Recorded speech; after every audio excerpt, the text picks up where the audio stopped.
अगर आपका भी एस्टेट का एग्जाम 13 या 14 जून को है और अभी भी तैयारी पूरी तरीके से नहीं हो पाई है, या कोई ऐसा बच्चा जिसका पहले पेपर नहीं क्लियर हो पाया है और डर लग रहा है कि इस बार भी होगा या नहीं, तो आज हम इस वीडियो में यही जानेंगे कि कैसे एस्टेट की तैयारी करें कि आपका एग्जाम बहुत आराम से निकल जाए।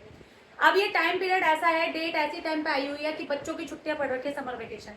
तो कईयों का तो मूड ही नहीं बन रहा होगा कि कैसे क्या पढ़ना है, कितना पढ़ना है, मन ही नहीं कर रहा होगा पढ़ने का। और एकदम से डेट आ गई है, 17 दिन रह गए हैं कुल मिला के आपके पास।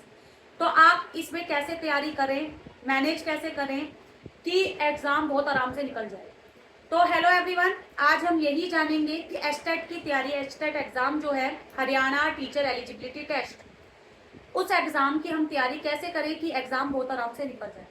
17 दिन अभी भी बहुत लंबा टाइम पीरियड है, बहुत आराम से अभी भी हो सकता है पेपर। जिस बच्चे की तैयारी अभी आधी हुई है वो बहुत आराम से अभी भी पेपर को क्लियर कर सकता है। कुछ ऐसी चीजें जो आपको ध्यान में रखनी है, अगर आप इसे 17-18 दिन लगातार करते हैं तो बहुत आराम से पेपर निकलेगा।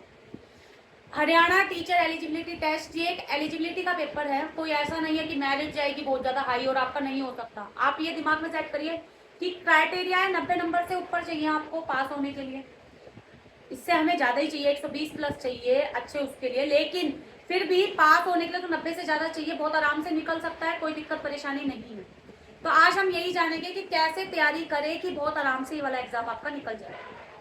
तो पूरे डेली रूटीन बताती हूँ कि कैसे कैसे आपको पढ़ना है, कितने देर तक क्या क्या पढ़ना है और कैसे टाइम को मैनेज करना है। तो सबसे पहले मॉर्निंग के सेशन में आप 4-5 घंटे का एक पूरा लंबा सेशन लेंगे जिसमें आप रिवीजन करेंगे।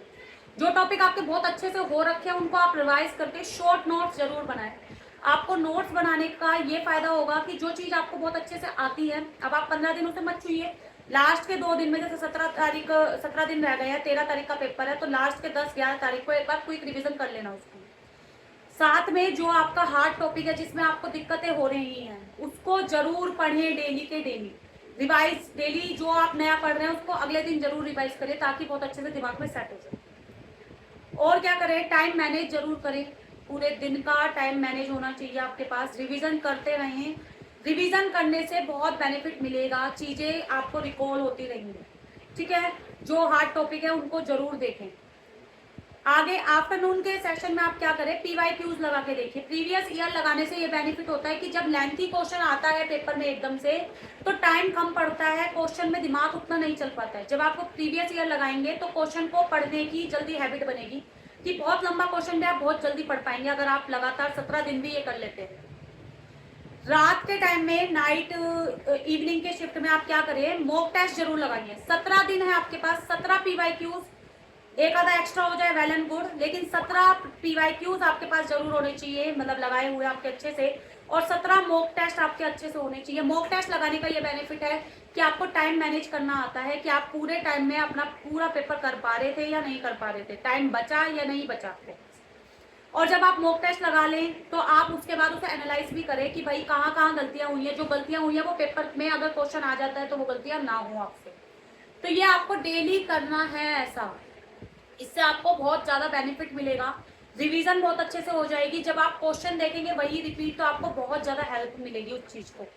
जो चीज अब आप ये 17 दिन अगर लगातार अच्छे से कर लेते हैं तो जिस दिन आपका पेपर होगा आपको सच में ये पता चलेगा कि बहुत बेनिफिट मिला है इन सारी चीजों को करने से।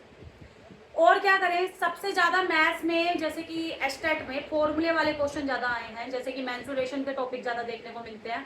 फॉर्मूले बहुत अच्छे से टिप्स पे याद कर लीजिए, बहुत इजी वाले फॉर्मूले ही पूछे जाते हैं। बहुत ऐसा नहीं है कि अफरा तफरी वाला बहुत ही हार्ड ऐसा पूछ लिया कि समझ ही ना आए क्वेश्चन क्या पूछ रहा है, कैसे पुट करना है, या बहुत ओवर टाइम लग रहा हो मैथ्स में। ऐसा बिल्कुल भी नहीं है, क्योंकि जैसे मैंने बताया एलिजिबिलिटी टेस्ट है यार, बहुत लंबा टाइम ऐसा नहीं है कि ओवर हार्ड आपसे पूछ लेंगे कि होगा ही नहीं आपसे, बहुत आराम से हो जाएगा। बेसिक्स ही आता है जैसा आपने पढ़ रखा है, लेकिन फॉर्मूले याद होना बहुत जरूरी है। कुछ कुछ डिविजिबिलिटी रूल आपको याद होने चाहिए, उससे बहुत आसान होता है।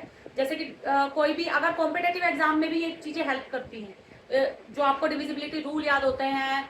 और खासकर मेंसुरेशन में तो आपकी 11 की डिविजिबिलिटी रूल बहुत आराम से लगती है, 22 की डिविजिबिलिटी रूल बहुत आराम से लगता है। तो ये चीजें ध्यान से रखें, क्योंकि ऑप्शन देखते ही फिर एलिमिनेट हो सकते हैं।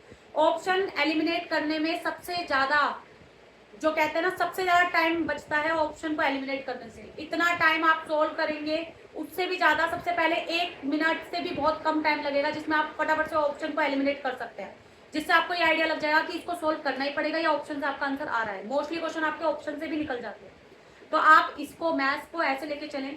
सीडीपी के लिए सबसे ज़्यादा जरूरी है टॉपिक्स की, अगर थ्योरी भी बहुत अच्छे से पता है, साथ साथ आप उसकी क्वेश्चन की प्रैक्टिस जरूर करें, क्योंकि सीडीपी में मेन बस वही है, टॉपिक्स थ्योरी सही वही सारी वही है, प्याजे वाइगोस्की कोलर सब कुछ वही है।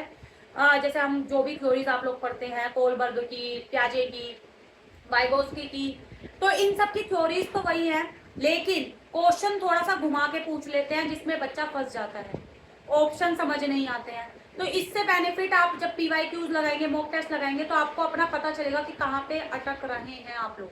तो पीवाईक्यूज और मॉक टेस्ट लगाना इसलिए भी मस्ट है, क्योंकि सीडीपी आपको थ्योरीज आपने अब तक तो पढ़ी ली होगी जब पेपर आपका इतना नजदीक है। अब आप पूरा अच्छे से बस पीवाईक्यूज मॉक टेस्ट लगाए सीडीपी के लिए, तो उससे बेटर ऑप्शन कोई भी नहीं है। मोस्टली क्वेश्चन रिपीट भी हो जाते हैं पीवाईक्यूज में, तो सीडीपी के लिए तो सबसे बेस्ट यही है। हिंदी, इंग्लिश या कोई भी आपकी अदर लैंग्वेज, जो भी आपकी लैंग्वेज है, उसके लिए आपको पहले तो आप मतलब 2-4 दिन तो बहुत अच्छे से, जो भी अगर टॉपिक्स आपको क्लियर नहीं है, आप पहले टॉपिक्स क्लियर करें। कोई ऐसे साहित्य वाहित्य इतना ज़्यादा नहीं पूछा जाता हरियाणा के टीचिंग एलिजिबिलिटी में। आपका वही जो आपकी व्याकरण आती है और आपकी इंग्लिश ग्रामर, साथ में पैसेज, ये सारी चीज़ें, कविता, ये सारे गद्यांश, ये चीज़ें आती हैं। तो आप इसके लिए भी पीवाईक्यूज मॉक टेस्ट लगाएंगे, तो आपको पता चलेगा कि कैसे क्या आंसर होना चाहिए, किस तरीके से आपको आंसर सामने दिख रहा है, लेकिन आंसर कुछ और तरीके से दिया है, ऑप्शन कोई और भी एलिमिनेट हो रहा है, तो आपको इससे बहुत बेनिफिट मिलेगा। अगला, आपका कोई स्पेसिफिक सब्जेक्ट हो सकता है पेपर 2 और पेपर 3 वाले में, लेवल 2 और 3 के लिए आपका जो भी स्पेसिफिक सब्जेक्ट है, आपको उसके मेन, जैसे एसएसटी है तो राइटर्स ज़्यादातर पूछने जाते हैं, किसने कौन सी बुक्स लिखी हैं, ये वाली चीज़ें, तो इनको एक बार टिप्स पे जरूर देख जाना है। मेन आपका सबसे ज़्यादा जो जरूरी है वो आपके लिए ये है कि आप डेली बिहाफ पे मॉक टेस्ट लगाएं, डेली पीवाईक्यूज लगाएं। जो बहुत अच्छे से टॉपिक क्लियर है उनके फटाफट से शॉर्ट्स नोट्स बना के उनको साइड कर दीजिए, उन पे ज़्यादा टाइम वेस्ट मत करिए।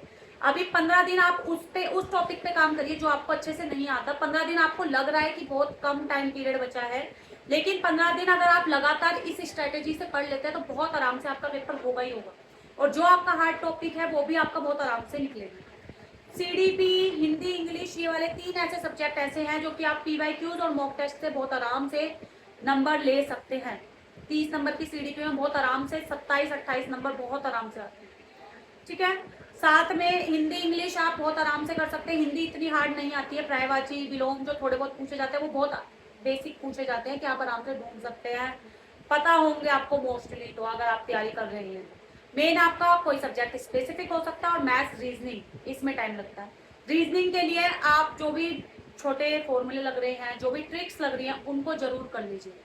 कोई भी चीज नहीं पढ़ रहे हो या पुरानी हो चुकी है, बहुत ज्यादा अच्छे से आती है, उसके शॉर्ट्स नोट्स बनाना मत भूलिए।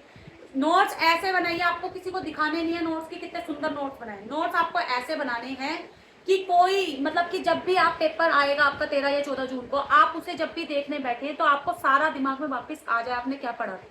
नोट्स इसलिए बनते हैं, आप 1 लाइनर फॉर्म में नोट्स बनाइए। इससे बेनिफिट ये होगा कि जो चीज़ें आपने अच्छे से आप पढ़ ली है, लास्ट में जब आप उसे रिवाइज करेंगे तो एक तो बहुत जल्दी रिवाइज हो जाएगा, 1 दिन में बहुत अच्छे से समझ आ जाएगा, और जो भी चीज़ आपने पढ़ी होगी वो सारा रिकॉल हो जाएगा माइंड में।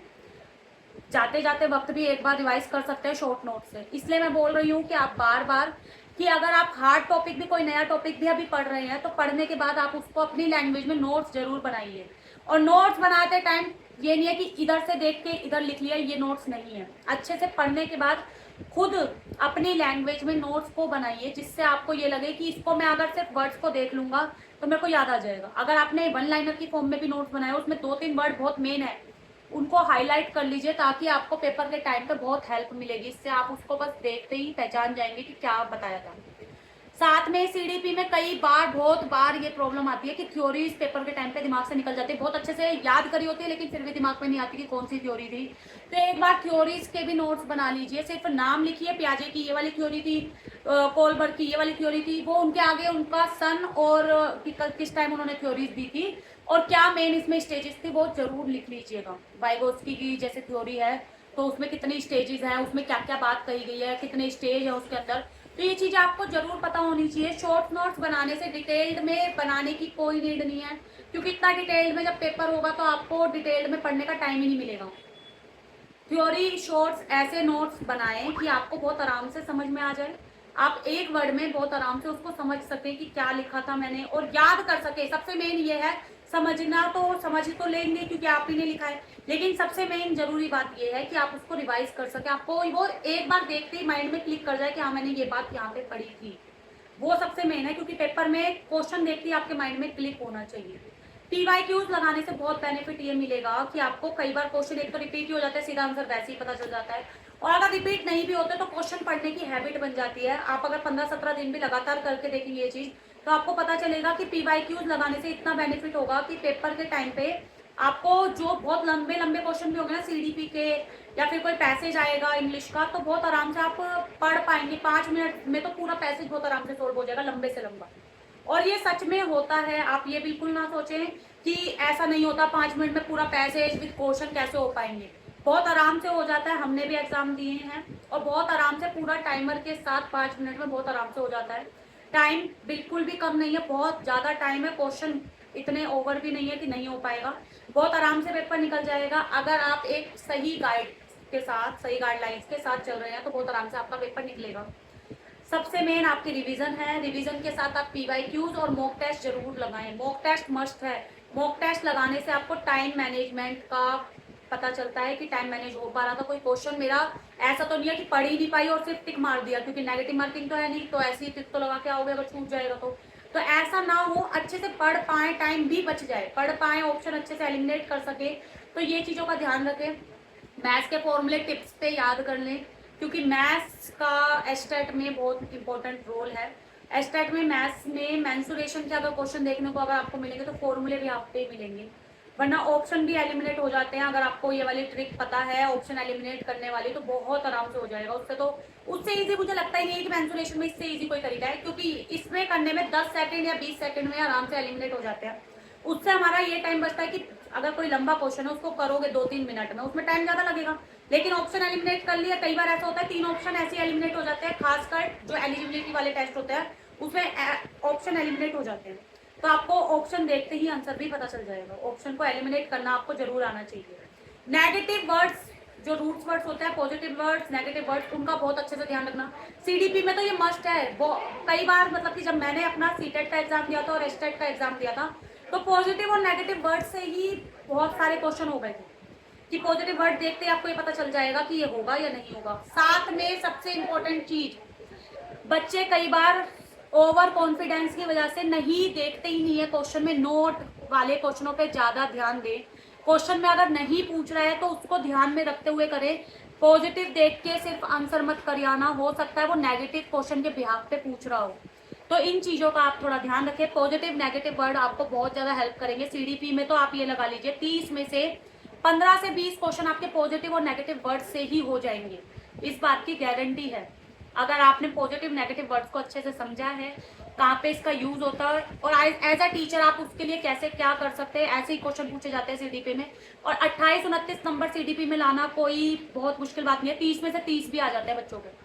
तो आप बहुत आराम से, आप अच्छे से तैयारी करें, बहुत आराम से। अभी भी टाइम है, 17 दिन पूरे हैं, 15 दिन अच्छे से पढ़िए। लास्ट के 2 दिन पे अच्छे से रिवाइज कर लेना, बस जल्द जो भी आपने शॉर्ट नोट्स बनाए होंगे उनको देखना।